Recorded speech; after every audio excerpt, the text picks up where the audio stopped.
আসসালামু আলাইকুম প্রিয় দর্শক। প্রাচীন পৃথিবীর ইতিহাসে কিছু মানুষ আসে আলোর বার্তা নিয়ে, আবার কিছু মানুষ আসে অন্ধকারের চিহ্ন হয়ে, যারা নিজের অহংকারে আল্লাহর অস্তিত্ব অস্বীকার করে মানবতাকে পদদলিত করে এবং নিজেদের প্রভু বা ঈশ্বর ঘোষণা করে বসে। আজ আমরা জানবো এমনই এক মানুষের কাহিনী, যে ইতিহাসে পরিচিত নমরুদ নামে। এই নাম উচ্চারণ করলেই চোখের সামনে ভেসে ওঠে এক দাম্ভিক রাজা, এক ভয়ঙ্কর শাসক, এক স্বঘোষিত রব এবং এক ব্যর্থ প্রতিদ্বন্দ্বী, যে আল্লাহর নবী ইব্রাহিম আলাইহিস সালাম এর সঙ্গে যুদ্ধ ঘোষণা করেছিল। নমরুদ ছিল কেবল একজন রাজা নয়, সে ছিল তাওহীদের বিরুদ্ধে অহংকারের প্রতীক। সে এমন এক মানুষ যে সূর্যকে নিজের অধীনে ভাবত, মৃত্যুকে কিনে নিতে চাইত, আর আসমানের মালিকের সঙ্গে প্রতিদ্বন্দ্বিতা করত। কিন্তু প্রশ্ন হলো, এই নমরুদের শুরুটা কেমন ছিল? সে কি এমনই এক দৈত্য হিসেবে জন্ম নিয়েছিল? তার পরিবার, মা বাবা, তার শৈশব, এসবই কি ছিল অস্বাভাবিক? কিভাবে সে হয়ে উঠল একজন দানব রাজা? প্রিয় দর্শক, আমরা তো জানি ইব্রাহিম আলাইহিস সালাম ছিলেন নমরুদের সময়ের আল্লাহর একজন প্রেরিত নবী। কিন্তু আপনি জানেন কি, নমরুদের জন্ম হয়েছিল বহু আগে। ইব্রাহিম আলাইহিস সালাম এর জন্মের আগেই সে নিজেকে প্রস্তুত করেছিল এক অলৌকিক শত্রু হয়ে উঠতে। এই কাহিনী শুরু হয় এক রহস্যময় স্বপ্ন দিয়ে, এক গর্ভধারণের অলৌকিকতায়, এক অভিশপ্ত রাত দিয়ে। নমরুদের জন্ম ছিল তেমনই এক মুহূর্ত, যেখানে পৃথিবীর রাজ সিংহাসন থমকে দাঁড়ায়, আসমান কেঁপে ওঠে, আর ফেরেশতারা বলে ওঠে, এই শিশুর দাম্ভিকতা একদিন আল্লাহর নবীর সঙ্গে সংঘর্ষে জড়াবে। এই কাহিনী কেবল ইতিহাস নয়, এটি এক সতর্কতা, এক শিক্ষা, এক বাস্তবতা। যে মানুষ যখন আল্লাহকে ভুলে নিজের অস্তিত্বকে ঈশ্বর বানাতে চায়, তখন তার পরিণতি কত ভয়ানক হতে পারে। তাই চোখ বন্ধ করুন, মন খুলে শুনুন। আজ আমরা নিয়ে চলেছি আপনাকে সেই অতল অন্ধকার যুগে, যেখানে এক মা গর্ভে ধারণ করেছিল এমন এক সন্তানকে, যার হাসি ছিল অভিশপ্ত, আর শৈশব ছিল রাজত্বের দাবিতে ভরা। আজ আমরা জানব নমরুদের জন্ম ও শৈশব, ইব্রাহিম আলাইহিস সালাম এর আগমনের আগে এক অন্ধকার অধ্যায়। চলুন শুরু করি এক দীর্ঘ, চমকপ্রদ, রহস্যময় ভ্রমণ, যেখানে ইতিহাস নয়, যেন কালের কণ্ঠেই ধ্বনিত হয় নমরুদের আত্মকথা। ইতিহাসে অনেক রাজা জন্মেছে, কিন্তু খুব কমজনই নিজেদের ঈশ্বর বলে দাবি করেছে। আর যারা করেছে, তাদের তালিকায় সবচেয়ে প্রথম দিকের ও ভয়াবহ নাম হলো নমরুদ ইবনে কুনান। তার নাম নিয়ে রয়েছে মতভেদ। কেউ বলে নামরুদ, কেউ বলে নিমরুদ, কেউ বা নেমরুদ। কিন্তু সে যাই হোক না কেন, সে ছিল এমন একজন ব্যক্তি যার জন্ম ইতিহাসের বুকে এক আচর কেটে গেছে, অশুভ হল। নমরুদ ছিল কোনো অজানা গোত্রের সন্তান নয়, সে ছিল হযরত নূহ আলাইহিস সালামের সন্তান সাম এর বংশধর। অর্থাৎ নমরুদের রক্তে ছিল নবুয়তের একটি সুস্পষ্ট ধারা। কিন্তু সে ওই রক্তকে সম্মান না করে আল্লাহর বিরুদ্ধে বিদ্রোহের প্রতীক হয়ে ওঠে। নমরুদের পিতা কুনান ছিলেন একজন অত্যন্ত বুদ্ধিমান কিন্তু নীতিহীন শাসক। তিনি ছিলেন ব্যাবিলনের এক শাসক গোত্রের নেতা, যার উচ্চাশা ছিল বিশাল। শুধু গোত্রের নয়, গোটা অঞ্চলকে নিয়ন্ত্রণে আনা। তিনি দীর্ঘ সময় ধরে রাজনীতি, যুদ্ধ আর মিথ্যার কৌশলে অনেক ছোট ছোট রাজ্য একত্র করে একটি বৃহৎ রাজত্ব গড়ে তোলেন। কুনান বিশ্বাস করতেন, শক্তি সত্য, অস্ত্রই আইন। তার একমাত্র লক্ষ্য ছিল এমন এক রাজ্য গঠন করা, যেখানে মানুষের উপর ঈশ্বরের নয়, তার নিজের শাসন চলবে। নমরুদের মা ছিলেন এক অতিশয় রহস্যঘেরা নারী। তিনি ছিলেন পারস্য আর ব্যাবিলনের মিশ্র সংস্কৃতির অধিকারিণী, যার পরিচয় লুকানো হয়েছিল। কেউ বলে তিনি ছিলেন এক জাদুকরী, কেউ বলে তিনি ছিলেন চাঁদ ও তারা পূজারী এক ধর্মগুরু পরিবারের মেয়ে। আবার কেউ বলে তিনি ছিলেন সরাসরি ইবলিস দ্বারা প্রভাবিত একজন নারী, যিনি আত্মিক শক্তির নামে শয়তানি শক্তি আহ্বান করতেন। এই নারী ছিলেন উচ্চতর তন্ত্রবিদ্যার জানাশোনা। তিনি বিশ্বাস করতেন বিশ্বে ঈশ্বর বলে কিছু নেই, শক্তি যার, রাজত্ব তার। তিনি বহু বছর সন্তানহীন ছিলেন। অবশেষে এক রাতে বিশেষ এক উপাসনার মধ্য দিয়ে তিনি ইবলিসের কাছে সন্তান চেয়ে বসেন। তারপরেই তার গর্ভে আসে নমরুদ। নমরুদের জন্ম কোনো সাধারণ ঘটনা ছিল না। তার পিতামাতার ধারণা ছিল তাদের সন্তান হবে এমন এক উত্তরসূরি যে কেবল রাজা হবে না, বরং হবে দেবতা, আদম সন্তানের প্রভু, সার্বভৌম। তাই শিশুর গর্ভ অবস্থায় প্রতিদিন তার মা তাকে শক্তি, রাজত্ব, দম্ভ, অহংকার এই সকল চিন্তার মধ্যে দিয়ে রেখেছিলেন। আর তার পিতা কুনান তখনই জ্যোতিষীদের মাধ্যমে তার জন্মের পূর্বাভাস চাইতেন। জ্যোতিষীরা এক ভয়ঙ্কর ভবিষ্যৎবাণী করেছিলেন, এই শিশু হবে একদিন বৃহৎ রাজ্যের শাসক, কিন্তু তার রাজত্ব শেষ হবে এক ইমানদার নবীর হাতে, যার নাম থাকবে ইব্রাহিম। এই ভবিষ্যৎবাণী ছিল পুরো জাতির দিক পরিবর্তনের সূচনা। কুনানের বংশ ইতিমধ্যে রাজনৈতিকভাবে ব্যাবিলনের বহু অংশ দখল করে নিয়েছিল। তারা শাসন করত গায়ের জোরে, মূর্তি পূজার নামে মানুষকে ঠকিয়ে। ধর্মকে তারা রাজনীতির যন্ত্র বানিয়ে ফেলেছিল। এই সময়ের সমাজে ইমানদার লোক খুবই কম ছিল, আর কুনানের পরিবার ধীরে ধীরে মানুষকে দাসে রূপান্তর করেছিল। এমনই এক যুগ জন্ম নেয় নমরুদ, যার হৃদয়ে ছিল অহংকারের আগুন, যার চোখে ছিল রাজত্বের লোভ, আর যার মগজে ছিল শয়তানের স্বপ্ন। পরিবার যদি ন্যায়পরায়ণ না হয়, সন্তান অহংকারী শয়তানেও পরিণত হতে পারে। বংশ যদি আল্লাহর কথা ভুলে যায়, তবে সে বংশে থেকেই জন্ম নেয় নমরুদের মতো লোক। কোনো কালে কেউ যদি নিজেকে ঈশ্বর ভাবতে চায়, তার শুরুটা হয় অহংকার দিয়ে, যা সবচেয়ে ভয়াবহ রূপ। নমরুদের জন্মের বংশ, মা বাবা ও পারিবারিক পরিবেশ ছিল এমন এক নিঃসংশয় অন্ধকার, যেখানে জন্ম নেওয়া একটি শিশু হয়ে ওঠে ইতিহাসে সবচেয়ে ভয়াবহ রাজাদের একজন। প্রাচীন ব্যাবিলনের রাজপ্রাসাদের অভ্যন্তরে বসবাস করতেন এক নারী। তার নাম ইতিহাসে কখনো প্রকাশিত হয়নি, কেননা তার পরিচয়টাই ছিল রহস্যের বেড়াজালে ঘেরা।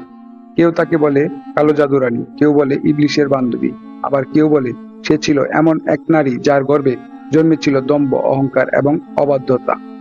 নমরুদের মা ছিলেন কোনো সাধারণ গৃহবধূ বা রানী ছিলেন না। তিনি ছিলেন পারস্য ও ব্যাবিলনের মধ্যবর্তী এক পুরোহিত পরিবারের মেয়ে, এক ধরনের মূর্তি পূজার ধর্মগুরু বংশের সন্তানী। তার বাবা ছিলেন চাঁদ দেবতার সিন এর উপাসক, মা ছিলেন জ্যোতিষশাস্ত্র আর তন্ত্রমন্ত্রে পারদর্শী এক মহিলা।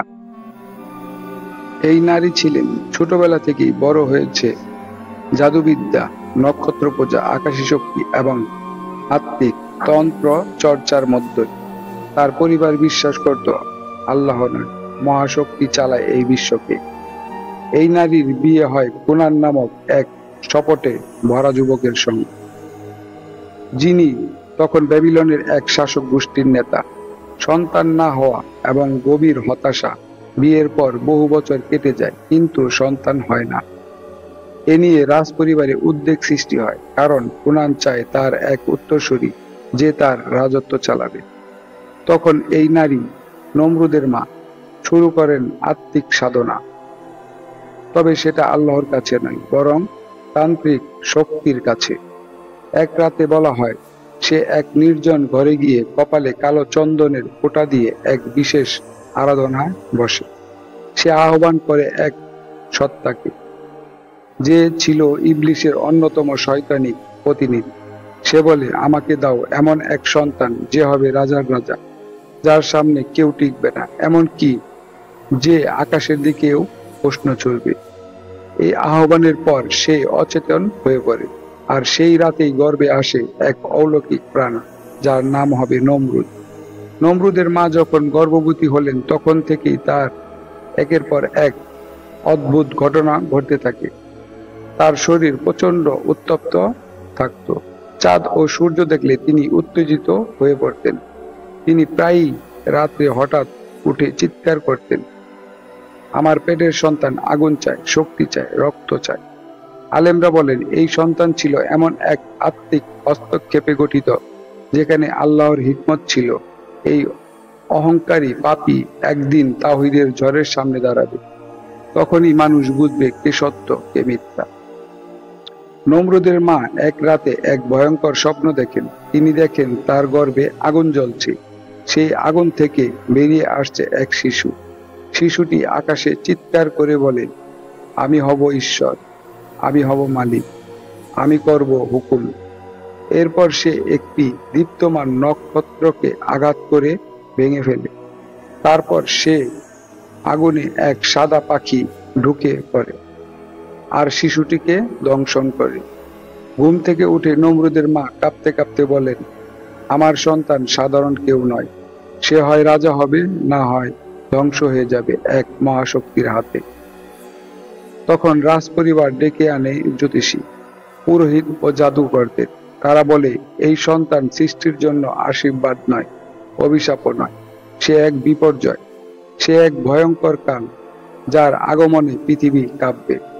তারা আরো বলে এই সন্তান একদিন নিজেকে রব বলবে, কিন্তু তার পতন হবে এমন একজনের হাতে যার নাম হবে ইব্রাহিম, আর যার সাথে থাকবে আল্লাহর রহমত। এই ভবিষ্যৎবাণী শোনার পর কুনান চিন্তিত হয়ে পড়েন, কিন্তু তার স্ত্রী তা নস্যাৎ করে বলে, আমার সন্তান হবে রাজাদের রাজা, ঈশ্বরের মতো শক্তিশালী, আমি তাকে পেছনে ফেলবো না। কথিত আছে নমরুদের জন্ম এক অদ্ভুত পরিবেশে হয়। আকাশ ছিল কালো মেঘে ঢাকা, নদীর পানি শুকিয়ে যাচ্ছিল, বাতাস ছিল অস্বাভাবিক ঠান্ডা, আর নবজাতকের কান্না ছিল এমন যেন গর্জন। প্রথমবার যখন নমরুদের মা তার সন্তানকে কুলে তুলে নেন, তখন তিনি বলেন, এই শিশুর চোখে আগুন আছে, আমি এই আগুন দিয়ে দুনিয়া জ্বালিয়ে দেব। যখন মা আল্লাহর পরিবর্তে শয়তানের দিকে হাত বাড়ায়, তখন গর্ভেও চলে আসে ধ্বংস। সন্তান জন্ম নেওয়ার আগেই যদি সে অহংকারে গড়ে ওঠে, তবে তার পরিণতি হয় ধ্বংস। কোনো কালে, কোনো ঘরে, কোনো রাজপ্রাসাদে কেউ আল্লাহকে অস্বীকার করে নিরাপদ থাকতে পারে না। এই ছিল নমরুদের মায়ের অলৌকিক গর্ভধারণ ও তার ভয়ের ইতিহাস। একজন নারীর পেট থেকে জন্ম নিয়েছিল এক দানব, যে নিজেকে রব দাবি করেছিল, কিন্তু শেষ পর্যন্ত তার পতন হয়েছিল সেই সত্য ঈমানদার ইব্রাহিম আলাইহিস সালামের হাতে। প্রাচীন ব্যাবিলনের রাজপ্রাসাদে এক ভোরে জন্ম নিল এক শিশু। সে কেঁদেছিল না, বরং গর্জন করেছিল। জ্যোতিষীরা হতবাক, পুরোহিতরা কাঁপছিল। নমরুদের জন্ম আর 5টা শিশুর মতো ছিল না। এটা যেন একটি বিপর্যয়ের ঘটনা, একটা কালো দিন, যেদিন পরবর্তী কয়েক দশকের জন্য হয়ে থাকবে পৃথিবীর এক নষ্ট ইতিহাসের সূচনা। নমরুদের জন্ম নেওয়ার মুহূর্তেই তার চোখ ছিল ভয়ঙ্কর দৃষ্টি। কেউ তাকে দেখে বলে, এই শিশুর চোখ যেন ছুরির মতো তীক্ষ্ণ, আর ভ্রু যেন ঘন মেঘের মতো কালো। আর তার কান্না ছিল না, বরং উচ্চস্বরে হা হা করে চিৎকার করা, যা শুনে রাজপ্রাসাদের প্রহরীরাও ঘাবড়ে গিয়েছিল। নমরুদের মা বলেছিলেন, এ নয় একটি শিশু, এ হলো আগুনের সন্তান। নমরুদ বেড়ে উঠতে লাগলো আগুনের মতো। 1 বছর বয়সে হাঁটতো, 2 বছর বয়সে দাঁড়াতো, 3 বছরেই ছুরি ধরা শিখে যায়। কিন্তু এখানেই শেষ নয়। বলা হয় সে যত বড় হতে থাকে, ততই তার চারপাশে অস্বাভাবিক ঘটনা ঘটতে থাকে। কিছু বিস্ময়কর ঘটনা। সে যেখানে খেলতো সেখানকার পাখি উড়ে পালাতো। অন্যান্য শিশুরা পাশে এলেই কাঁদতে শুরু করত। একবার এক কাজের লোক তাকে গালে চড় দেয়। এরপর লোকটির মুখ বেঁকে যায় কয়েকদিনের জন্য। সবাই বলতো এই শিশু যেন মানুষ নয়, যেন কোনো অশরীরী আত্মা। নমরুদ ছিল অত্যন্ত বুদ্ধিমান, তবে তার বুদ্ধি ছিল অহংকারে পূর্ণ। সে 5 বছর বয়সে বলেছিল, আমি একদিন আকাশকে শাসন করব, সূর্য আমার দিকে তাকিয়ে হাসে, মানুষ আমার পায়ে লুটাবে। সে কখনো আল্লাহ নাম শুনলেই বিরক্ত হয়ে যেত। তার মা তাকে শিখিয়েছিল, তুই হলি দুনিয়ার রাজা, তোর উপরে কেউ নেই। নমরুদকে ছোটবেলা থেকেই আলাদা করে শিক্ষা দেওয়া হতো। তাকে শেখানো হতো, দেবতাদের নাম মনে রাখার পরিবর্তে নিজের নাম বারবার জপো। মানুষের দুর্বলতাকে ব্যবহার করে তাদের শাসন করো। ভয় দেখিয়ে নেতৃত্ব কায়েম করো। কাউকে বন্ধু নয়, সবাইকে ব্যবহারযোগ্য মনে করো। সে শিখে নেয় সামরিক কৌশল, শারীরিক শক্তি এবং বক্তৃতার চাতুর্য। মাত্র 10 বছর বয়সেই সে 20 জন পুরুষের সঙ্গে লড়াই করে জয়লাভ করে। নমরুদের শৈশবের সবচেয়ে ভয়ঙ্কর অধ্যায়। সে মাত্র 11 বছর বয়সে প্রথমবার একজন মানুষ হত্যা করে। ঘটনাটি ঘটেছিল এই রকম: এক দরিদ্র বৃদ্ধ খাবার চেয়ে রাজপ্রাসাদের ফটকে দাঁড়িয়েছিল। নমরুদ বাইরে থেকে এসে দেখে লোকটি জুতো পরেনি। সে বলে, তুই আমার দরজায় দাঁড়িয়ে আছিস খালি পায়ে, আমার সামনে মাথা নিচু করিসনি। লোকটি কিছু বোঝার আগেই সে তার ধনুক দিয়ে লোকটির বুকে মাঝে একটি তীর ঢুকিয়ে দেয়। সেদিন থেকেই প্রাসাদের সবাই বুঝে যায় এই বালক একদিন দুঃস্বপ্ন হয়ে উঠবে। নমরুদ মাঝে মাঝে এমন সব প্রশ্ন করত যা দেখে সবাই হতবাক হতো। উদাহরণ: সে বলতো, মানুষ কেন মরে? আমি কি আকাশে গিয়ে বসতে পারি?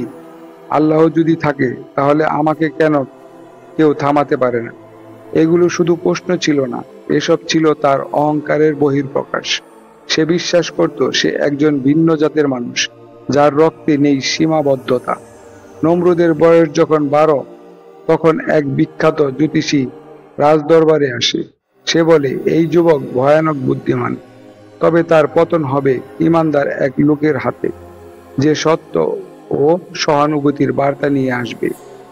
নমরুদের মা তাকে বলে, সে জন্মেছে রাজত্বের জন্য, সে নিজেকে ঈশ্বর বলবে। সেই জ্যোতিষী বলে, সেই কথাই তার ধ্বংসের কারণ হবে। অহংকার শিশু অবস্থাতেই জন্ম নিতে পারে, যদি পরিবার তাকে খোদার পরিবর্তে রাজা ভাবে। গর্ব, ক্ষমতা আর ভয়, এগুলো একসাথে থাকলে মানুষ জানোয়ার হয়ে যায়। মা বাবা যদি সন্তানকে আল্লাহভীতি না শিখিয়ে রাজা ভাবাতে শেখায়, তাহলে সে হবে নমরুদের মতো। নমরুদের শৈশব ছিল আগুনের মতো, তার ছোটবেলা ছিল আতঙ্কের মতো। সে জন্ম থেকেই ছিল ভয়ঙ্কর, ভয়হীন এবং সীমাহীন অহংকারে পূর্ণ। আল্লাহ তার ইমতিহানের জন্য এমন একটি চরিত্রের উত্থান ঘটিয়েছিলেন, যার মাধ্যমে এক নবীর সত্য প্রতিষ্ঠার কাহিনী পৃথিবী চিরকাল মনে রাখবে। এক শিশু কি কখনো নিজেকে ঈশ্বর মনে করতে পারে? হ্যাঁ, পারে। আর তার সবচেয়ে ভয়ঙ্কর প্রমাণ হলো নমরুদ, একজন শিশু যে দম্ভ আর শক্তির চূড়ান্ত পর্যায়ে পৌঁছে বলেছিল, আমি তোমাদের রব। এই অধ্যায়ে আমরা দেখব কিভাবে নমরুদ শৈশব থেকে উঠল সিংহাসনের শীর্ষে, কিভাবে সে মানুষকে ভয় দেখিয়ে বানালো নিজের দাস, আর কিভাবে সে নিজের দেবত্ব প্রতিষ্ঠা করল, যেখানে সে নিজেকে আল্লাহর জায়গায় বসাতে চেয়েছিল। নমরুদের কিশোর বয়সে, প্রায় 14 থেকে 15 বছর বয়স, ব্যাবিলনের রাজ পরিবারে শুরু হয় অভ্যন্তরীণ কোন্দল। রাজা কুনান বয়স্ক হয়ে পড়েছিলেন। কিছু অভিজাত পরিবার চেয়েছিল তাদের কেউ হোক পরবর্তী রাজা। সামরিক নেতারা বলছিল, উত্তরসূরি চাই, কিন্তু ভয়ঙ্কর কেউ নয়। ঠিক এই সময়ে নমরুদ নিজ হাতে নেতৃত্ব গ্রহণের জন্য এগিয়ে আসে। সে জানত শুধু উত্তর অধিকার নয়, দরকার ভয় আর বুদ্ধির সংমিশ্রণ। ইতিহাসবিদরা বলেন, এক রাতে রাজপ্রাসাদে ঘটে এক ভয়ঙ্কর ঘটনা। রাজা কুনানকে তার নিজের শয্যায় শ্বাসরুদ্ধ করে হত্যা করা হয়। কে করেছিল? কিন্তু সবাই জানত, নমরুদের চোখ ছিল আগুন আর তার ঠোঁটে ছিল হাসি। এই হত্যাকাণ্ডের পরপরই প্রাসাদের অভ্যন্তরে শুরু হয় গুজব, নমরুদ রাজা হতে চায়, বরং সে যা চায় তা পায়। এরপর এক এক করে তার ভাইদের হত্যা করা হয় রহস্যজনকভাবে। প্রতিদ্বন্দ্বী যুবরাজদের বন্দী করে ফেলে, সামরিক প্রধানদের একে একে বশ করে ফেলে। ধর্মযাজকদের ভয় দেখিয়ে নিজেদের পক্ষে আনে। ইতিহাসের ভয়ঙ্করতম রাজত্বের শুরু মাত্র 17 বছর বয়সে ব্যাবিলনের সিংহাসনে বসে নমরুদ ইবনে কুনান। তাকে নিয়ে প্রাসাদ চিৎকার করে বলে, নতুন রাজা, নতুন সূর্য, নমরুদ আল আজিম। কিন্তু অভিষেকের দিনই সে ঘোষণা করে, আমি শুধু রাজা নই, আমি ঈশ্বরের মতো। তোমরা যাকে দোয়া করো আমি তাকে আদেশ দিতে পারি। তোমরা আমাকে ভয় করো, ভালোবাসা পরে আসবে। নমরুদ প্রতিষ্ঠা করলো এক ভিন্নধর্মী সাম্রাজ্য। এখানে জনগণ আল্লাহর নাম নিতে পারত না। শিশুরা প্রথমেই শিখত, নমরুদ আমাদের রব। কর বসানো হতো দৈবকর নামে, যা দেবতার নামে আদায় করা হতো। মন্দিরে নমরুদের মূর্তি বানানো হয়, তার মুখ দেখে বিচার হতো মানুষের জন্ম মৃত্যুর। সে শাসন করত তলোয়ারের ভয়, অপপ্রচারের বুদ্ধি, বক্তৃতার খোঁচা দিয়ে। একবার প্রজারা তাকে প্রশ্ন করল, তুমি কিভাবে রব হলো? সে বলল, আমি কাকে মারবো, কাকে বাঁচিয়ে রাখবো, এটা আমি ঠিক করি। একজন রোগী যদি সুস্থ হয়, সেটা আমার ইচ্ছায়। বৃষ্টি যদি নামে, সেটা আমি চেয়েছি বলে। সে এখানেই থামেনি, তার আদেশে পুরো রাজ্যে প্রচার শুরু হয়, নমরুদই জীবনের উৎস, নমরুদই সূর্যের বন্ধু। নমরুদ নিজের দেবত্ব প্রতিষ্ঠার জন্য অনেক জ্যোতিষী, জাদুকর, তান্ত্রিককে ব্যবহার করত। তারা ঘোষণা দিত, নক্ষত্র বলেছে নমরুদের রক্তে মহাশক্তি আছে, চন্দ্র সূর্য নমরুদের দিকে মাথা নোয়ায়, স্বপ্নে ইবলিশ তাকে আশীর্বাদ দেয়। এই সব প্রচার মানুষকে বিভ্রান্ত করত এবং ধীরে ধীরে তারা নমরুদকে ভয় পেতে শুরু করে, ভালোবাসতে নয়। নমরুদ মন্দির গড়ে তুলে, যেখানে মানুষ তাকে সিজদা করত। তার জন্য আলাদা প্রার্থনার নিয়ম বানানো হয়। প্রতিদিন সকালে তার নাম জপ করতে হতো, তার মূর্তির সামনে খাবার রেখে খেতে হতো। শিশুরা প্রথম শব্দ বলতো নমরুদ। সে বলেছিল, আল্লাহ অদৃশ্য, আমি দৃশ্যমান, তাই আমি প্রকৃত প্রভু। নাউজুবিল্লাহ। নমরুদ তখন এক ঘোষণা দেয়, যে কেউ আল্লাহর নাম নেবে তাকে মৃত্যু দেওয়া হবে। যারা তাওহীদের কথা বলতো তাদের পুড়িয়ে মারা হতো, আলেমদের ধরে এনে কয়েদ করা হতো, মসজিদ ধ্বংস করে সেখানে নমরুদের নামাজ চালু করা হতো।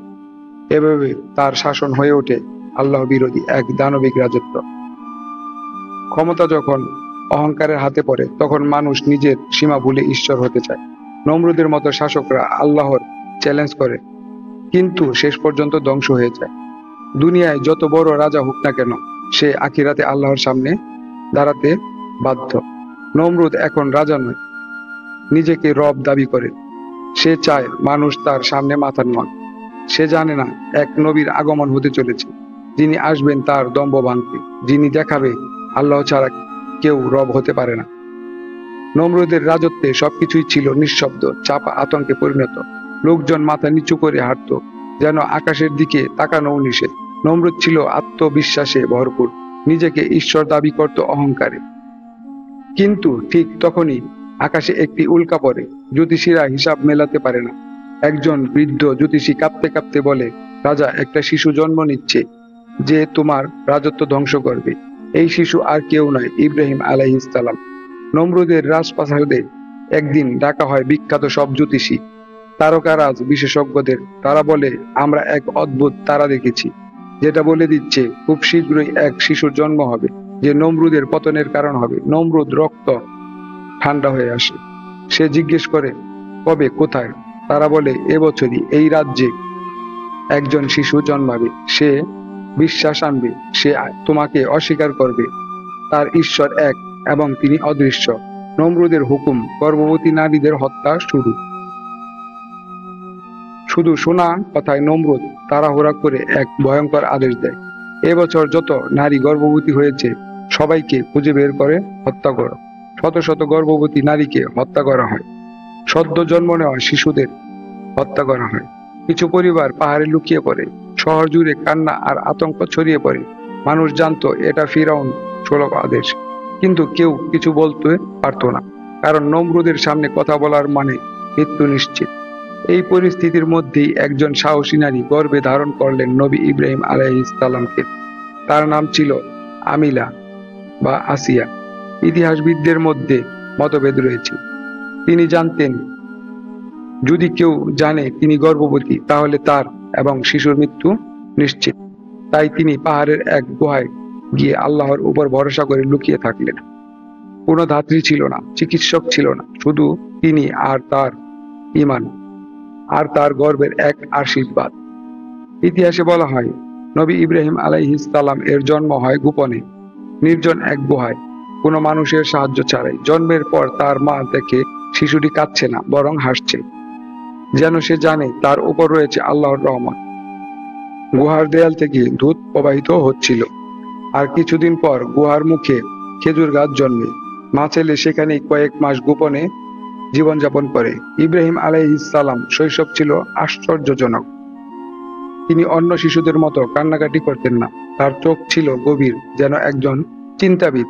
তিনি আকাশের তারা দেখতেন গভীর মনোযোগে, জিজ্ঞেস করতেন, কে সূর্যকে উঠায়, কে আমাকে বানিয়েছে, কে আকাশকে ধরে রেখেছে। তার মা বলতেন, এই শিশু জন্ম থেকেই আলাদা, সে জানে তার এক মহান দায়িত্ব রয়েছে। একদিন একজন গুপ্তচর এসে নমরুদকে জানায়, আমরা জানতে পেরেছি এক গর্ভবতী নারী পাহাড়ে গিয়েছিল। সে ফিরে এসেছে এক শিশুকে নিয়ে, কিন্তু কাউকে কিছু বলে না।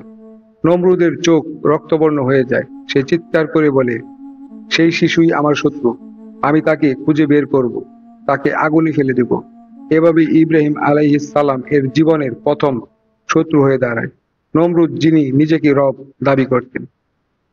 আল্লাহ যখন কাউকে নবী হিসাবে প্রেরণ করেন, তিনি তাকে রক্ষা করেন সকল ভয়ঙ্কর শত্রুর হাত থেকেও। নমরুদের মতো রাজা যত বড়ই হোক, আল্লাহর পরিকল্পনার সামনে সে কিছুই নয়। একটি সৎ শিশু, একটি পূর্ণ ঈমানদার মায়ের কুলে বেড়ে উঠে ইতিহাস পাল্টে দিতে পারে।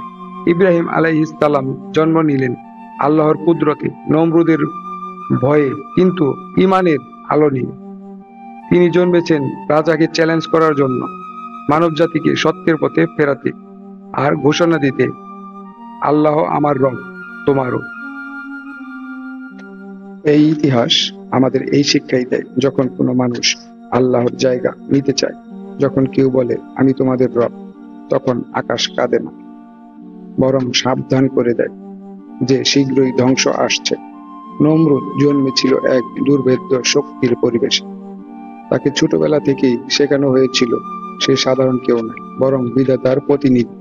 কিন্তু সে কখনো জানতো না তার বিরুদ্ধে এক শিশু জন্ম নিচ্ছে, যার হৃদয়ে থাকবে ঈমানের আলো, যার চোখে থাকবে চিন্তার দীপ্তি, যার মুখে থাকবে কালিমা লা ইলাহা ইল্লাল্লাহ। নমরুদ সিংহাসনে বসেছিল ভয় দেখিয়ে, ইব্রাহিম আলাইহিস সালাম উঠবেন সত্য দিয়ে। নমরুদ মানুষকে জোর করে সিজদা করাতো, ইব্রাহিম আলাইহিস সালাম মানুষকে ডাকবেন আল্লাহর দিকে ফেরাতে। পৃথিবীর রাজা হতে অনেক কিছু লাগে, কিন্তু আল্লাহর বন্ধু হতে লাগে শুধু ঈমান। যারা অন্যায়ভাবে ক্ষমতা চায়, তাদের ধ্বংস অনিবার্য। নমরুদের মতো শাসকরা মনে করে তারা অমর, কিন্তু তারা ভুলে যায় আল্লাহই একমাত্র চিরস্থায়ী। প্রিয় দর্শক, আপনি যদি মনে করেন আজকের কাহিনী ছিল কল্পকাহিনী, তাহলে ইতিহাসের পাতা খুলে দেখুন। ফিরাউন, নমরুদ, করুন সবাই ছিল, আজ কেউ নেই। কিন্তু ইব্রাহিম আলাইহিস সালাম ছিলেন, আছেন, এবং তার শিক্ষা আজও বেঁচে আছে। তাই বলুন, আমরা নমরুদের পথ নয়, আমরা ইব্রাহিম আলাইহিস সালামের পথে হাঁটব। এই সত্য ঘটনা থেকে আমরা এ শিক্ষা পাই, অহংকারের তাসের ঘর ভেঙে যায়, কিন্তু ঈমানের ভিত নড়ে না। নমরুদ ছিল সেই মানুষ যে নিজেকে রব বলে দাবি করেছিল।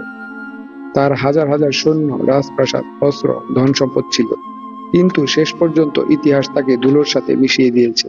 অন্যদিকে ইব্রাহিম আলাইহিস সালাম ছিলেন একজন শিশু মাত্র।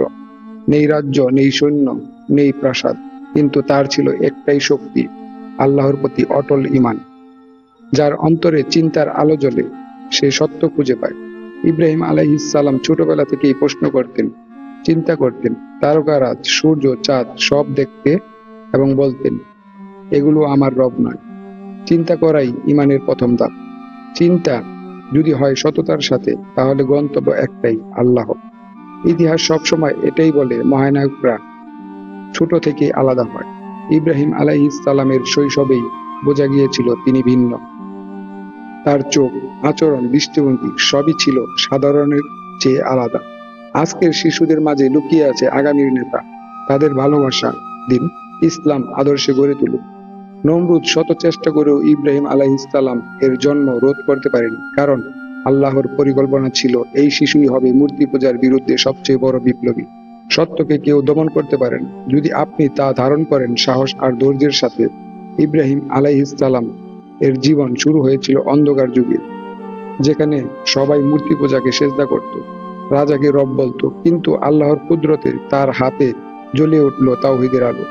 আপনি একাই হন বা অনেকের বিপক্ষে, আল্লাহর রাস্তায় থাকলে আপনি কখনো একা নন। নমরুদের মতো ক্ষমতাবানরা আসে যায়, কিন্তু যারা সত্য ধারণ করে তাদের নামই ইতিহাসে বেঁচে থাকে।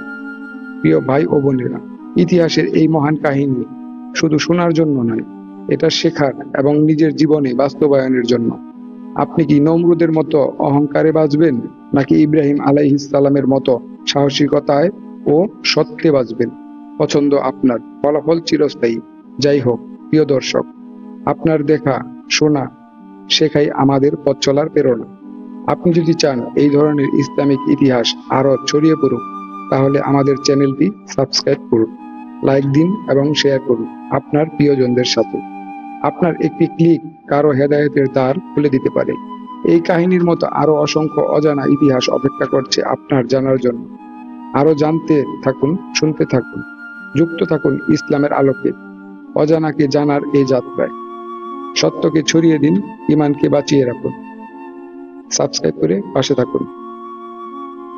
আল্লাহ ভরসা।